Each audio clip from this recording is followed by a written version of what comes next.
Agar bulan Ramadan kita itu penuh manfaat dan penuh pahala yang kita raih, maka ada beberapa hal yang disunahkan atau dianjurkan ketika kita menjalankan ibadah puasa. Yang pertama yang dianjurkan adalah kita makan sahur. Dan makan sahur di sini waktunya yang lebih utama adalah kita akhirkan. Tidak di tengah malam, tetapi lebih dekat ke waktu subuh, itulah yang lebih baik.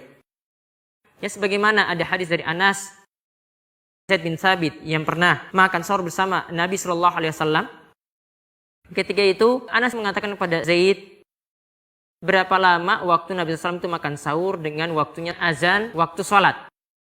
Zaid mengatakan bahwasanya waktu Nabi SAW itu makan sahur sekitar 50 ayat Al-Quran yang dibaca. Maka ini menunjukkan, kata para ulama, bahwasanya makan sahur yang dilakukan oleh Nabi SAW itu sangatlah dekat dengan waktu ditegakkannya sholat subuh. Kemudian selain itu, yang disunahkan lagi ketika kita berpuasa adalah kita berbuka. Dan berbuka di sini diperintahkan disegerakan. Artinya ketika tenggelamnya matahari itu tiba, maka kita diperintahkan langsung untuk berbuka. Karena inilah tanda kebaikan seorang muslim.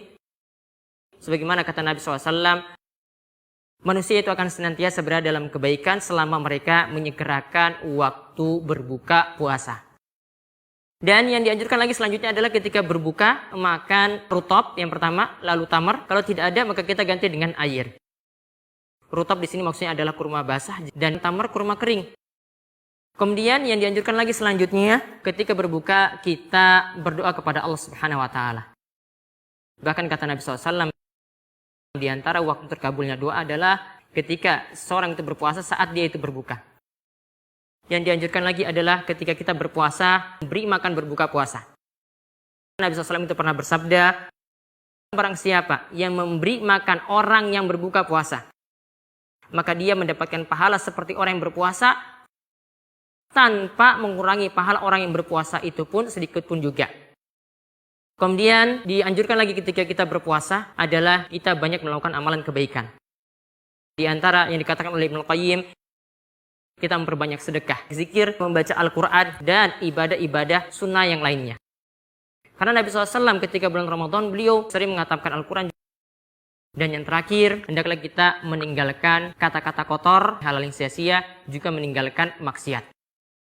Nabi SAW itu bersabda, barang siapa yang tidak meninggalkan kata-kata kotor ataupun dusta, lantas dia itu mengamalkannya, maka Allah tidak lagi peduli pada makan dan minum yang dia tinggalkan.